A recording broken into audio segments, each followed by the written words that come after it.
오늘 우리 계시는 하나님의 말씀은 시편 92편 1절부터 6절까지의 말씀입니다. 시편 92편 1절부터 6절까지 말씀, 봉독할 때에 살아계신 우리 하나님의 음성으로 들으시기 바랍니다.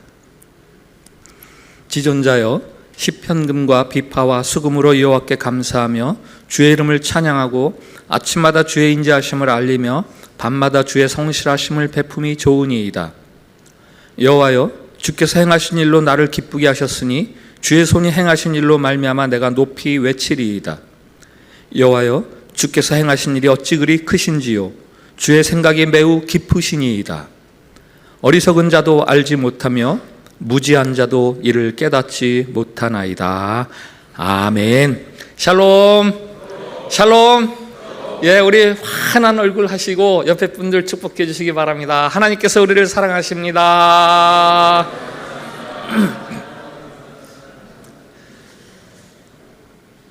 네, 오늘 설교 제목이 휴가 때 꼭 해야 할 일입니다.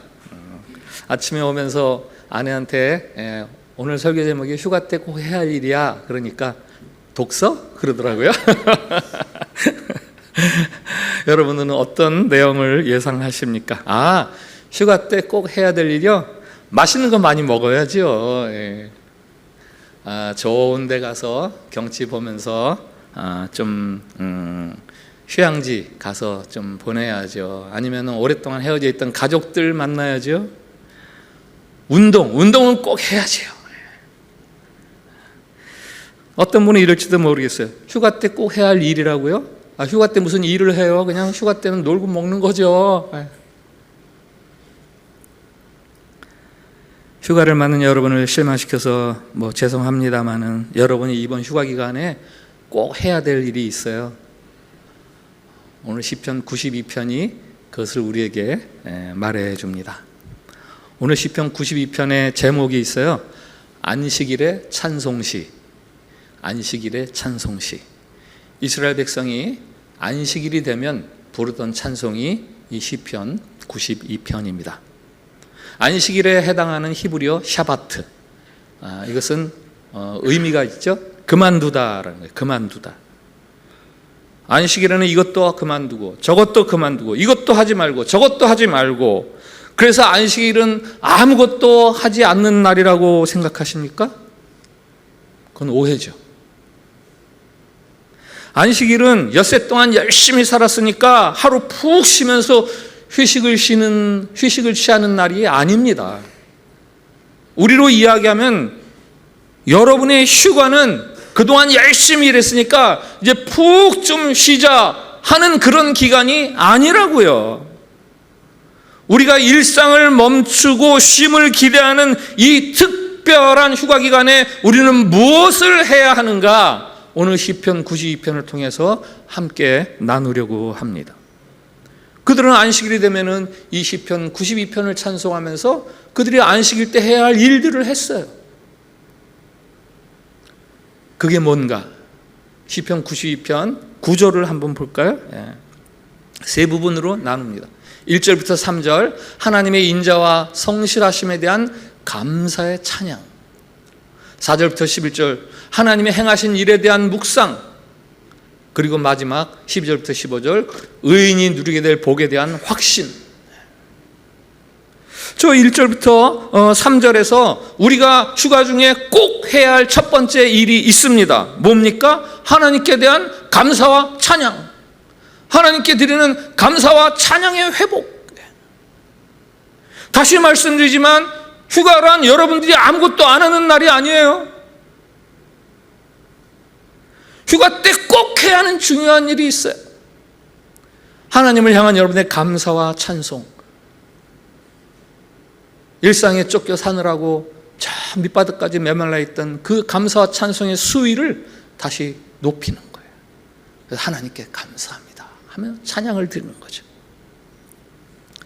우리가 본 개역개정에서는 이 1절부터 3절을 하나로 묶어서 맨 뒤에 좋으니이다 이렇게로 묶어서 번역했습니다마는 히브리 성경에서 이 시편 92편의 첫 단어는요, 여러분들이 잘 아는 히브리어 토부예요. 토부. 아시죠? 하나님께서 천지를 지으시고 보시기에 좋았더라 할 때 그 좋았더라. 영어 NIV 성경에서도 그래서 이 시편 92편이 It's so good 이렇게 시작됩니다. It's so good. 무엇이 좋다는 거예요? 무엇이 아름답다는 겁니까? 우리 시편 92편 1절부터 3절을 세 번역으로 한번 같이 읽어볼게요. 세 번역 한번 띄워주세요. 같이 읽습니다. 시작. 가장 높으신 하나님, 주님께 감사를 드리며 주의 이름을 노래하는 것이 좋습니다. 아침에 주님의 사랑을 알리며 밤마다 주님의 성실하심을 알리는 일이 좋습니다.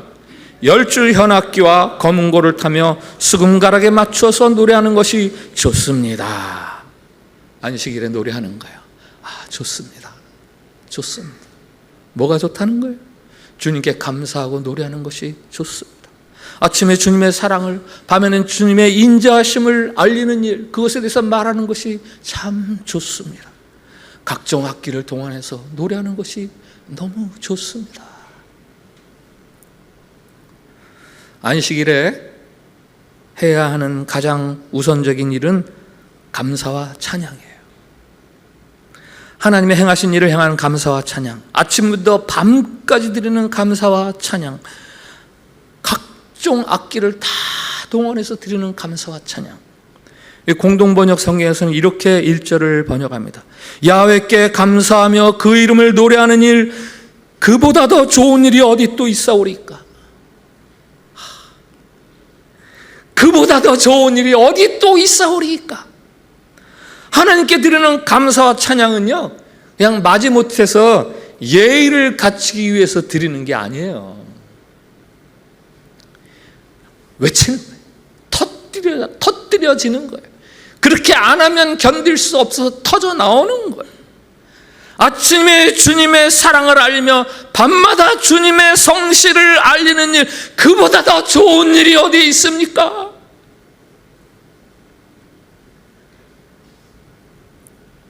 시편 100편에서는 이렇게 노래하죠. 감사함으로 그의 문에 들어가며 찬송함으로 그의 궁정에 들어가서 그에게 감사하며 그의 이름을 송축할지어다. 여러분, 참된 안식, 참된 휴가로 들어가는 입구에 문이 있다면 그 문의 이름은 감사와 찬양의 문이에요. 아무리 할 일이 없고 뒹굴며 빈둥거려도 되는 날일지라도 그 마음속에 감사와 찬양이 사라지면 그것은 안식이 아닙니다. 그것은 휴가가 아니에요. 안식은 아무것도 안 해서 안식이 아니라 감사와 찬양이 샘솟듯 솟아나는, 그것이 바로 안식이에요. 그래서 이스라엘 사람들은 안식일이면 하나님께 감사하며 찬송하는 일, 그보다 더 좋은 일이 어디 있으리까 하면서 하나님을 높이 찬양하는 거죠. 휴가 때 꼭 해야 할 일 두 번째가 4절부터 11절 두 번째 단락에 있어요. 그것은 인생에 대한 묵상입니다. 인생에 대한 묵상. 하나님이 행하신 일, 하나님이 다스려 가시는 일, 그것들을 천천히 묵상하는 일이에요. 4절부터 6절까지 한번 같이 읽어보겠습니다. 4절부터 6절 시작. 여호와여, 주께서 행하신 일로 나를 기쁘게 하셨으니 주의 손이 행하신 일로 말미암아 내가 높이 외치리이다. 여호와여, 주께서 행하신 일이 어찌 그리 크신지요. 주의 생각이 매우 깊으시니이다. 어리석은 자도 알지 못하며 무지한 자도 이를 깨닫지 못하나이다. 아멘. 주께서 행하신 일, 주께서 행하신 일, 그것들을 묵상하면서 기뻐합니다. 어리석고 무지한 자들은 그 행하심을 다 이해할 수 없습니다. 겉으로는 쉽게 드러나지 않는 하나님의 그 오묘하신 섭리가 있습니다. 확실한 원인도 분명한 결과도 모를 때가 있지요. 그러나 이 세상을 다스리시는 분이 하나님이시지, 우리가 분명히 그 뜻을 알지는 못해도 이 세상은 보이지 않는 손이 다스리시지 하는, 그 7절부터 11절에는 그들이 묵상하는 하나님의 오묘하신 다스리심에 대한 구체적인 이야기들이 나옵니다. 한마디로 요약을 하면 악인은 멸하고 의인은 일으켜주시는 하나님, 악인은 쇠하게 하시고 의인은 흥하게 하시는 하나님의 그 다스리심, 그대로 안식일이면 그 노래를 부르는 거예요. 7절부터 11절을 제가 우리말 쉬운 성경으로 읽어드릴게요. 이런 노래를 부릅니다. 악한 자들이 풀처럼 쑥쑥 자라고 악을 행하는 자들이 잘 되는 것처럼 보이지만 그들은 영원히 망하고 말 것입니다. 여호와여, 주는 영원히 높임을 받으실 분이십니다. 여호와여, 주의 원수들은 반드시 망할 것입니다. 악을 행하는 자들도 모두 다 흩어지게 될 것입니다. 그러나 주는 나의 뿔을 들소처럼 강하게 하셨으며 내게 신선한 기름을 부어주셨습니다. 내가 두 눈으로 적들이 전쟁에 패하는 것을 보고 두 귀로 악한 원수들이 도망치는 소리를 들었습니다. 하나님이 다스리심을 묵상하다 보니까 때로는 악인들이 잘 되는 것 같고 악인들이 형통한 듯 보일 때가 있습니다. 의인이 어려움을 당하고 의인이 고통을 당하는 것 같을 때가 있습니다. 그러나 현실에 나타난 이 현상만으로 하나님의 섭리를 함부로 판단하지 않습니다. 드러나는 현상보다 하나님의 다스림은 훨씬 더 신비스럽고 오묘하기 때문입니다. 그러나 그가 그 가운데서도 분명하게 확신하는 하나님의 다스림의 원리가 있지요. 악인은 들풀처럼 쇠하게 하신다. 의인들은 뿔의 소처럼 높여주시고 그들에게 기름을 부으신다. 악인은 패망하고 의인은 높여주시는 하나님의 그 다스리심. 이 8절에서 시인이 하나님을 두고 이렇게 말합니다. 영원토록 지존하신 하나님. 1절 시작했을 때도 지존자요. 하나님의 지존하심, 그것은 무엇입니까? 세상을 지어놓고 저 높은 곳에서 이렇게 세상을 관망하는 그 높은 하나님, 그게 지존자이십니까? 아니요. 세상을 지으시고 그 세상을 하나님의 창조의 원리대로 잘 이끌어가시고 간섭하시고 다스려가시는 하나님, 그것을 지존하신 하나님이라고 이야기합니다. 그 하나님의 일하심, 악인은 패망할 것이며 의인은 이름을 높여주시는 하나님. 휴가 기간 동안에 꼭 해야 할 일이 있어요. 바로 이 하나님의 다스리심에 대해서 묵상하는 것입니다. 하나님의 주권의 오묘하심, 그것에 대한 여러분의 자신의 감탄사들. 역시 그렇군요. 여러분들의 그 감탄사, 여러분 자신의 감탄사들을 여러분의 입에, 여러분의 가슴속에 채우는 거예요. 그게 바로 휴가 때 여러분들이 꼭 해야 될 두 번째 일입니다.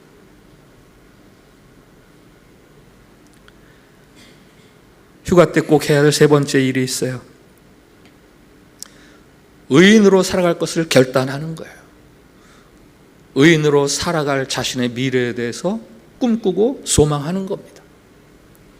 12절부터 15절을 한번 읽어보겠습니다. 12절부터 15절 시작. 의인은 종려나무같이 번성하며 레바논의 백향목같이 성장하리로다. 이는 여호와의 집에 심겼으며 우리 하나님의 뜰 안에서 번성하리로다. 그는 늙어도 여전히 결실하며 진액이 풍족하고 빛이 청청하니 여호와의 정직하심과 나의 바위 되심과 그에게는 불의가 없음이 선포되리로다. 아멘. 의인의 삶에 집중합니다. 의인의 미래에 대해서 집중합니다. 의인은 종려나무같이 백향목같이 크고 번성하며 결실이 많고 그 빛이 푸르고 청청하리라. 그래서 하나님의 정직하심이, 그의 의로우심이 의인의 그 삶을 통해서 드러날 것이다. 14절. 그는 늙어도 여전히 결실하며 진액이 풍족하고 빛이 청청하니. 믿음으로 살아가는 자는 시간이 지난다고 해서 그 결코 소멸하거나 닳아 없어지는 것이 아니라 의인의 늙음, 의인의 노년, 의인의 미래는 그가 의롭게 살아갔던 그 모든 시간들이 축적되어서 그 푸르름과 생명됨을 마음껏 드러내는 가장 아름다운 순간. 그렇게 노래하는 이유는 뭐예요? 그러니 나는 의를 계속 지켜갈 거야 라는 다짐이 그 속에 있는 거죠. 자신의 미래를 바라보면서 그래 나는 의의 자리를 떠날 수가 없지. 사실은 이 세 번째 연이 안식일에 드리는 이 찬양의 결론이죠. 결론. 의로운 자를 복되게 해주실 그 하나님의 정직하심에 대해서 확신하면서 나는 의의 자리를 지켜가야지. 이 안식일이 끝나고 다시 일상이 시작된다 할지라도 나는 결코 악에게 손을 내밀지 아니하고 하나님 주신 말씀에 따라서 내가 내 본분을 지켜가면서 살아갈 거야. 이게 안식일의 찬송의 결론인 거예요. 정리하면 이번 휴가철에 여러분이 꼭 해야 할 일이 있어요. 찬묵다. 한번 따라해주세요. 찬묵다. 다시. 찬묵다. 찬이 뭐예요? 똑똑하셔요. 예. 뭐를 가르치면 뭐를 안다고. 예. 찬송과 감사로 회복하세요. 묵은 뭐예요?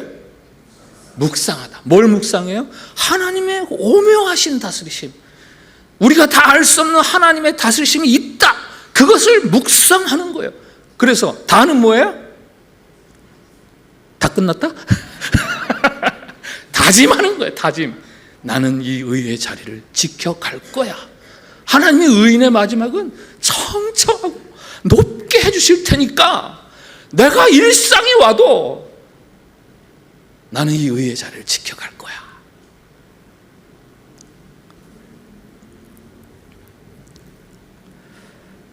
오늘 아침에도 일어나서 몸무게를 쟀죠. 어제보다 200g이 늘어났어요. 요즘 저울은 몸무게를 재면 그냥 지금 몇 킬로다 이것만 말해주는 게 아니에요. 어제보다 어떻게 변화되었습니다. 일주일 전보다, 한 달 전보다 막 찾으면요 1년 전, 2년 전하고도 비교가 돼요. 여러분이 이번 휴가를 얼마나 잘 보냈는가를 판단하는 저울이 있어요. 거기에 여러분의 휴가를 딱 올려놓으면 맛있는 것을 얼마나 먹어서 입과 배가 호강했는가? 그런 저울이 아니에요. 아름다운 경치를 보아서 눈이 얼마나 호강했는가? 그런 저울이 아닙니다. 편안히 쉬어서 몸이 얼마나 호강했는가? 그런 거를 저울질하는 저울이 아닙니다. 여러분들의 심령 속에 하나님을 향한 감사와 찬양이 휴가 전과 어떻게 달라졌는가? 하나님의 다스리심에 대한 여러분의 묵상과 그 묵상이 도달하는 성경이 말하는 결론, 그것에 대해서 여러분이 얼마나 더 견고해졌는가? 그래서 여러분들이 일상으로 돌아와서도 얼마나 의의 자리를 지키면서 살아가겠다는 다짐이 단단하게 새겨져 있는가? 그것이 그 저울에 딱 올려놓으면 여러분의 휴가 전과 휴가 후를, 이게 여러분이 휴가를 얼마나 잘 보냈는가를 말해주는 거예요. 제가 신학대학원 다닐 때 장로회 신학대학교 총장님이 서정운 총장님이셨습니다. 2009년에 제가 그분을 만나서 개인적인 이야기들을 이렇게 할 기회가 있었어요. 고등학교 졸업 즈음에 갑자기 복음을 전하는 삶을 살고 싶어서 신학교에 들어갔대요.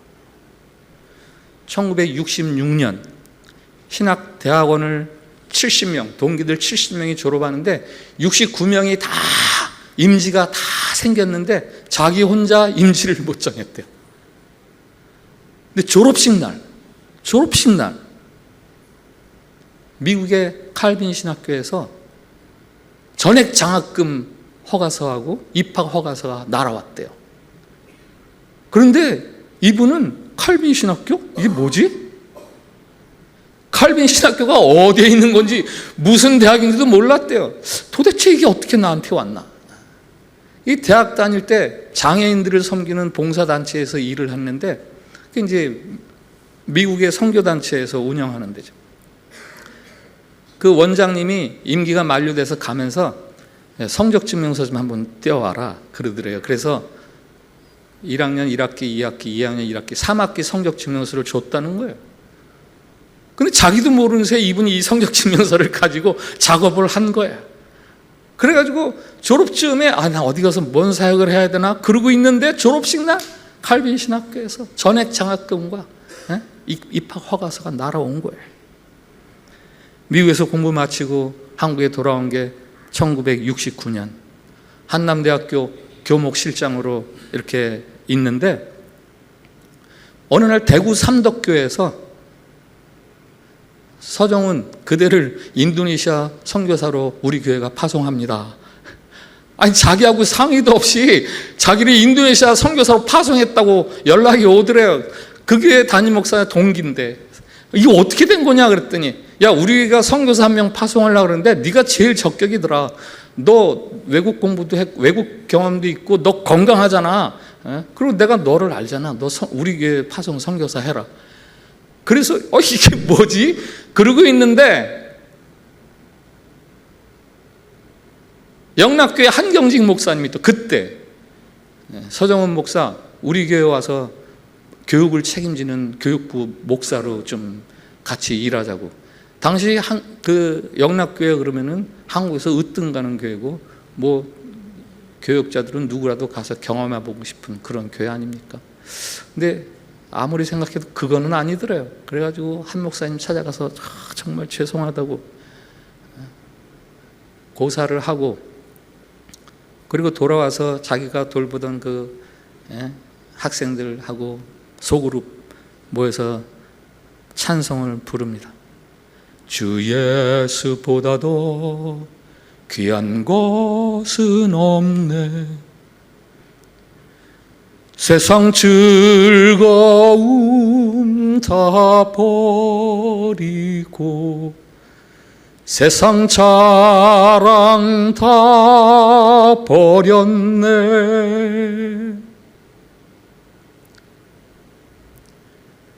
그 목사님이 그래요. 이 찬송 함부로 부를 찬송 아니다.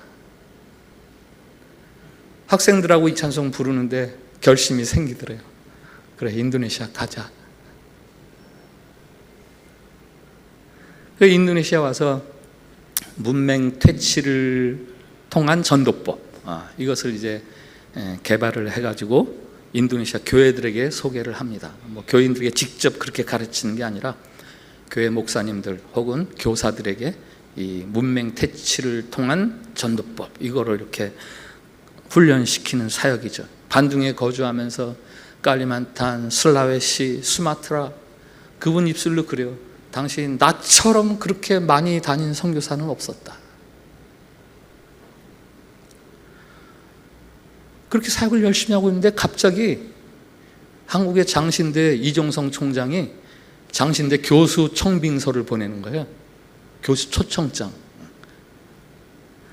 돌아갈 이유가 없죠. 난 다 버리고 여기서 이렇게 내가 인도네시아 복음화를 위해서 일하는데 뭐 대학 교수 자리가 좋긴 하지만 내가 안 간다 그랬더니 그 다음에 총회를 통해서 압력이 오더래요.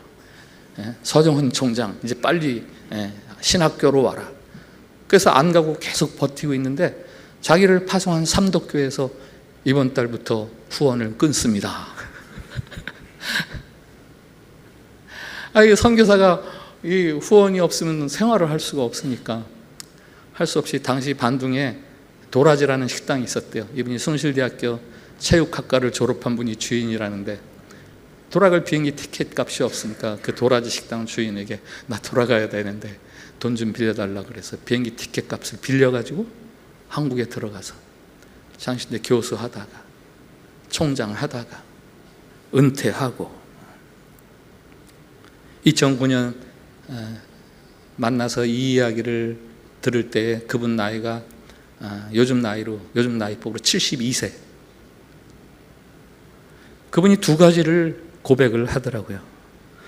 하나는 내 일생은 이게 다 하나님 손에 있었구나. 내가 계획한 대로 되는 게 아니라 다 하나님이 인도해 주시더라. 그리고 또 한 가지 결론. 그런데 하나님께서는 만족하게 해주시더라. 하나님이 나를 만족하게 해주시더라. 이런 말씀도 해주셨어요. 예수님은 그의 패배로 인해 위대해지신 분, 예수님은 그 상처가 이상하게 아름다운 분, 예수님은 진정으로 다른 사람을 사랑하신 분, 그리고 진정한 평화를 주시는 분.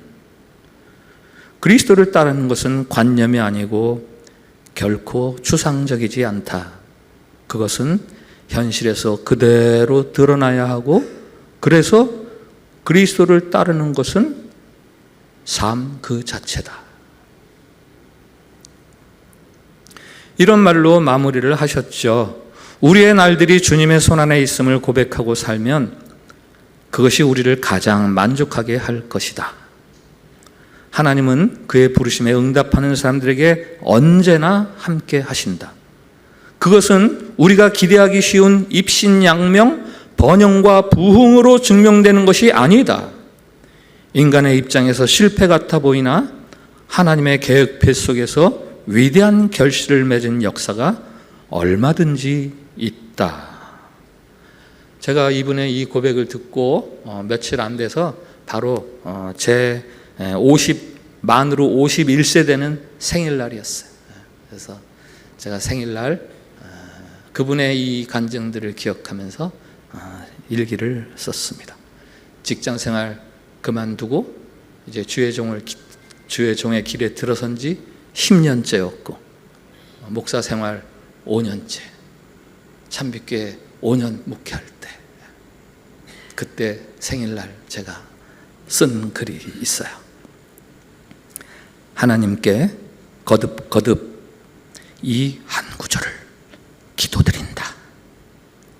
하나님, 제게 능력을 주십시오. 십자가를 질 수 있는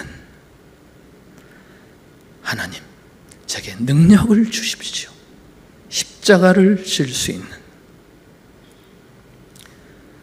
그 다음에 이렇게 썼죠. 하나님이 이 세상의 모든 것을 주관하시고 특별히 믿음으로 하나님께 자기의 삶을 내어드리는 자의 삶을 주관하신다. 끝까지 하나님이 책임지신다. 서정은 목사님이 잊지 못하는 찬송이 하나 있다고 그러셨어요. 그것은 그분이 깔리만탄에 갔는데 서양 여자 선교사가, 그러니까 이렇게 이야기하면 여러분 상상이 안 되죠. 벌써 지금부터 벌써 40년, 50년 전에 깔리만탄에서 서양 여자가 생활을 한다고 생각을 해보세요. 우린 지금 잠깐 3박 4일, 4박 5일 가도 아이고 그냥 곧 지나간다 하면서 참는데, 근데 그 서양 선교사가 이 노래를 그렇게 계속 흥얼거리더래요. 그래서 자기는 이 찬송가를 잊지 못한다. 그게 바로 오늘 우리가 예배 시간에 부른 찬송가 410장입니다. 내 마음에 한 노래 있어, 나 즐겁게 늘 부르네. 이 노래를 부를 때에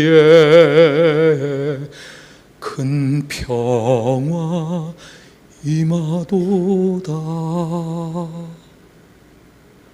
평화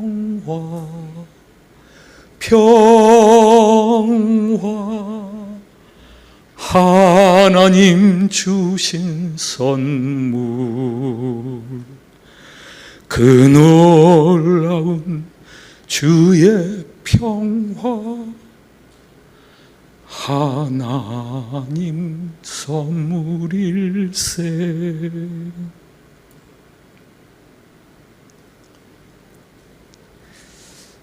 여러분, 내 삶이, 나의 앞날이 주님의 손 안에 있습니다. 이것을 믿고 살아가는 자들에게 평안이 있는 거예요. 우리를 하나님의 백성으로 불러주시고 이 땅 인도네시아까지 보내시고 살게 하시는 그 하나님의, 우리로서는 다 이해할 수 없는 하나님의 주권, 그 주권을 인정하고 따르려는 자들에게는 두려울 게 없습니다. 그런 자들에게는 어려움이 있다 없다 OX, 있다 O, X, 없다 X. 어려움이 있습니까 없습니까? 네? 크게 있어요 없어요?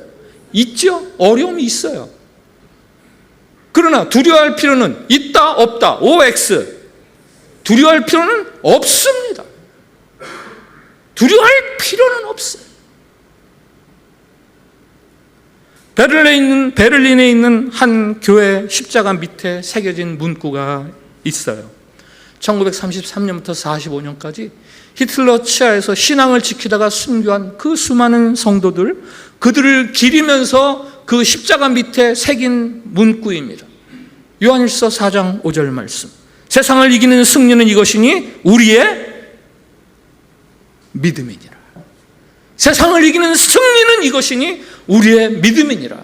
제가 이 이야기를 듣고 요한일서 4장 5절을 찾아봤어요. 근데 그 앞에 또 다른 구절이 있더라고요. 바로 저거예요. 무릇 하나님께로부터 난 자마다 세상을 이기느니라. 세상을 이기는 승리는 이것이니 우리의 믿음이니라. 여러분, 저게요, 그 나치 정권에서 신앙 지키다가 순교한 사람들을 바라보는 후배들, 그 뒷세대의 신자들이 그들을 향해서 붙인 칭송 압니까? 세상을 이기는 승리는 바로 우리들의 믿음이다. 아니, 이것은 그들을 향해 붙여주시는 하나님의 평가 아닙니까? 세상을 이기는 승리는 이것이니 바로 믿음이다. 아니, 어쩌면 그들은 그 어려움 속에서 순교하면서 저 구절을 붙들고 찬송하며 순교했을지도 몰라요. 하나님께로부터 난 자마다 세상을 이긴다. 세상을 이기는 승리는 바로 우리들의 믿음이다. 여러분, 저 말씀 한번 같이 읽어보겠습니다. 시작. 무릇 하나님께로부터 난 자마다 세상을 이기느니라. 세상을 이기는 승리는 이것이니 우리의 믿음이니라. 아멘. 르바란 휴가철, 안식일이면 이스라엘 사람들은, 이스라엘 백성들은 무엇을 했는지 그것을 오늘 배우세요.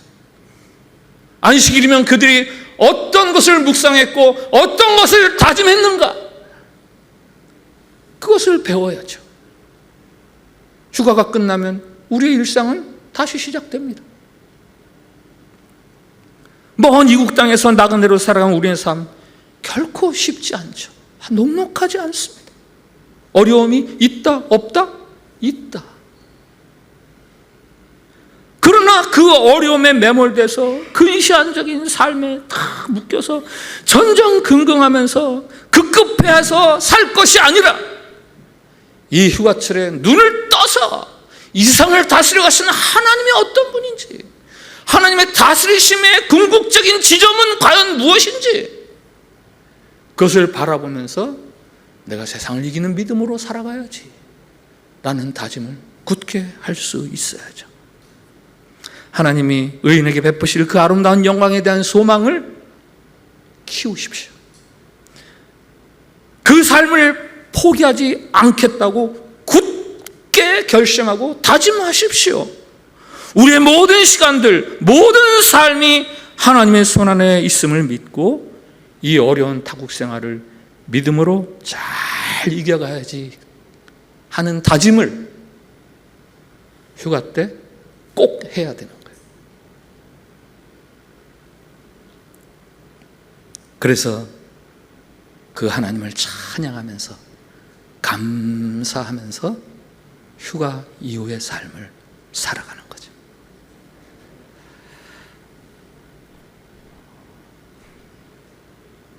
오늘 말씀 앞에서 드리는 공동 기도가 있습니다.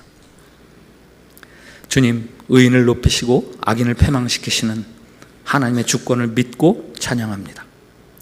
주님, 생명의 풍성함과 푸르름이 더하도록 믿음 있는 자로 살아가겠습니다.